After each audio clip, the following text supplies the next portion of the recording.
नमस्कार, मैं हूं रमेश हांडा और आप देख रहे हैं पंजाब केसरी टीवी चंडीगढ़। रामदरबार में एक 7 साल की बच्ची की दर्दनाक मौत हो गई। मौत का जिम्मेदार था एक दुकानदार, जिसकी दुकान के बाहर लगी लोहे की सीढ़ी में करंट था। इससे पहले भी कई लोगों को करंट लग चुका था, लेकिन उस सीढ़ी को वहां से नहीं हटाया गया, ना ही करंट की जांच करवाई गई। 1 मई को जब बच्ची दुकान पर टॉफी लेने गई तो बारिश हो रही थी। बारिश में सीढ़ी गीली थी। हाथ लगाते ही बच्ची को सीढ़ी ने अपनी ओर लपक लिया और मौके पर ही बच्ची की मौत हो गई। 20 मिनट तक उसका शव वहीं पड़ा रहा, किसी ने देखा भी नहीं। दुकानदार की एक रिश्तेदार ने उसे सेक्टर 32 के अस्पताल पहुंचाया, जहां डॉक्टर ने उसे मृत घोषित कर दिया। अब पुलिस की कार्रवाई बनती थी। पुलिस ने 174 की कार्रवाई कर साधारण मौत बताते हुए फाइल क्लोज कर दी। बच्ची के पिता का कहना है कि उसकी बच्ची की मौत का जिम्मेदार वह दुकानदार है, जिस पर कार्रवाई होनी चाहिए। और पुलिस कह रही है कि उसके पिता ने शिकायत नहीं की। यहां तक भी कहा जा रहा है कि उसके पिता दुकानदार को ब्लैकमेल कर पैसे लेना चाहता है, लेकिन बच्ची के पिता सुनील का कहना था कि वह तब तक ये लड़ाई जारी रखेगा जब तक कि उसकी बच्ची के मौत के जिम्मेदारों को सलाखों के पीछे ना भेज दें। क्या है पूरा माजरा, आइए देखते हैं इस रिपोर्ट में।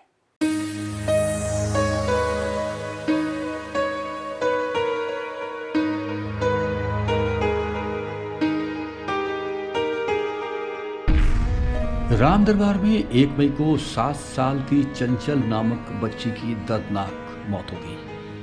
हंसती खेलती बिन मां की बच्ची घर की रौनक थी, दादी की लाडली थी। केवल नाम की नहीं बल्कि व्यवहार में भी वह बहुत ही चंचल थी। 1 मई की शाम बारिश हो रही थी। चंचल घर के पास की दुकान पर टॉफी लेने गई थी, लेकिन वापस नहीं लौटी। दुकान के बाहर लगी लोहे की सीढ़ी में करंट था, क्योंकि बरसात के कारण पूरी तरह से भीग चुकी थी। बच्ची जैसे ही सीढ़ियों के निकट गई, करंट ने उसे अपनी ओर खींच लिया। झटका लगते ही बच्ची के प्राण पखेड़ उड़ गए।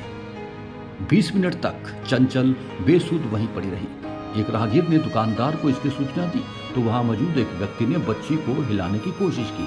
उसे भी बहुत जोर का करंट लगा। दुकानदार के रिश्तेदार मोहम्मद ने बच्ची को प्लास्टिक की बोरी से खींचकर उठाया और पास ही के एक डॉक्टर के पास लेकर गया, जिसने बच्ची की हालत को देख सेक्टर 32 के अस्पताल ले जाने को कहा। सेक्टर 32 के अस्पताल पहुंचे तो डॉक्टरों ने चंचल नाम की इस बच्ची को मृत घोषित कर दिया। बच्ची के शव का पोस्टमार्टम भी हुआ, जिसमें करंट से मौत की पुष्टि भी हुई, लेकिन पुलिस ने साधारण मौत बता 174 की कार्रवाई करते हुए शव परिजनों को सौंप दिया, जबकि मौत के जिम्मेदार दुकानदार पर आज तक कोई कार्रवाई नहीं की गई। मृतक चंचल के पिता सुनील ने बताया कि वह बार बार पुलिस पोस्ट के चक्कर काट रहा है और पूछ रहा है कि उसकी बच्ची के मौत के मामले में कार्रवाई क्या हुई, लेकिन पुलिस का जवाब होता है कि वह दुकानदार को ब्लैकमेल कर पैसे लेने आया है। सुनील, बताओगे कि किस दिन की घटना है, कैसे हुई थी? ये 1 मई की है सर। और रात के 9 बजे की मंडी से आ रही थी मेरी लड़की, बारिश पड़ रही थी। ठीक है, हल्की सी बारिश पड़ रही थी। यहाँ पे आके सीधे यूँ करके आई है मेरी लड़की। यहाँ पे आके करंट लगा है और ग्रीन में 3 दिन से बंदे बता रहे थे 3 दिन से इसमें करंट आ रहा है। उसने कोई सुनवाई नहीं करी, अपने भांजे को बिठा के गया है, ना बता के गया ना कुछ करके गया। ठीक है जी।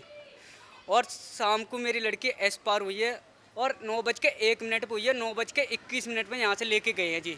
और दुकान में बंदे खड़े रहे। दूसरा बंदा आया था, उसने हाथ भी लगाया, उसे एकदम ऐसा झटका लगाया कि बहुत भयंकर। अब पुलिस क्या कह रही है? हाँ जी, पुलिस मेरी कोई सुनवाई नहीं कर रही। मैं जाता हूँ तो जो कहते हैं, पता क्या, पेपर लेके गए 6 तारीख की न्यूज़ में पेपर में आया था। सुनील जी पता क्या कहते हैं मेरे से, क्या तू कंप्लेंट के बारे में नहीं आया, अपने पैसे के चक्कर में आया। मैं पैसे से करना क्या, मुझे तो इंसाफ चाहिए सर।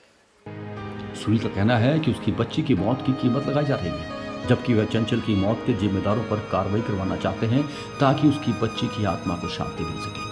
बच्ची को अस्पताल ले जाने वाले मोहम्मद ने बताया कि वह दुकानदार का बहनोई है और उसी ने बच्ची को अस्पताल पहुंचाया था। बाद में दुकान पर लगी सीढ़ी में करंट की जांच भी की गई थी, लेकिन कुछ नहीं निकला।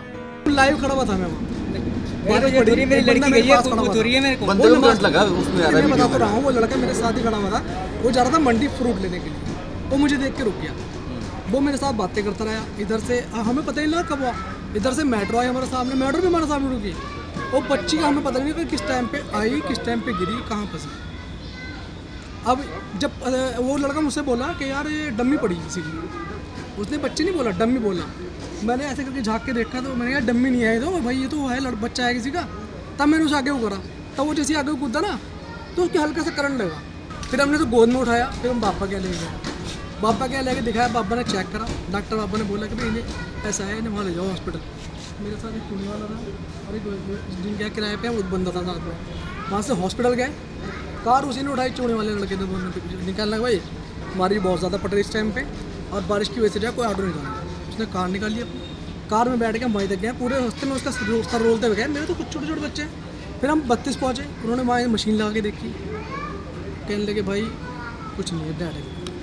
चलो, फिर उनसे पूछा, वो कहने लगे जी ऐसा है, इसका पोस्टमार्टम होगा सुबह को होगा जो 32 में। पोस्टमार्टम में क्या आया है? पोस्टमार्टम करंट के आया। वहीं हल्लू माजरा पुलिस पोस्ट के इंचार्ज एसआई सुनील कुमार का कहना है कि बच्ची के पिता ने उन्हें इस संबंध में कोई शिकायत ही नहीं की। वह तो पोस्टमार्टम भी करवाना नहीं चाहते थे, लेकिन पुलिस ने करवाया। उन्होंने कहा कि इसी वजह से उन्हें 174 की कार्रवाई करनी पड़ी थी।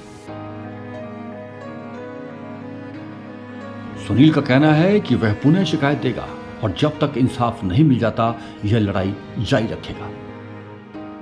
अब सुनील की ये लड़ाई कहां तक चलती है यह तो वक्त ही बताएगा, लेकिन पुलिस को इस मामले को गंभीरता से लेना चाहिए और बनती कार्रवाई करनी चाहिए। हालांकि सुनील ने कहा है कि वो दोबारा शिकायत देने के लिए भी तैयार है। आसपास की और घटनाओं और सूचनाओं के लिए आप देखते रहें पंजाब केसरी टीवी। फिर मिलेंगे, तब तक के लिए रमेश शाना को दीजिए इजाजत। नमस्कार।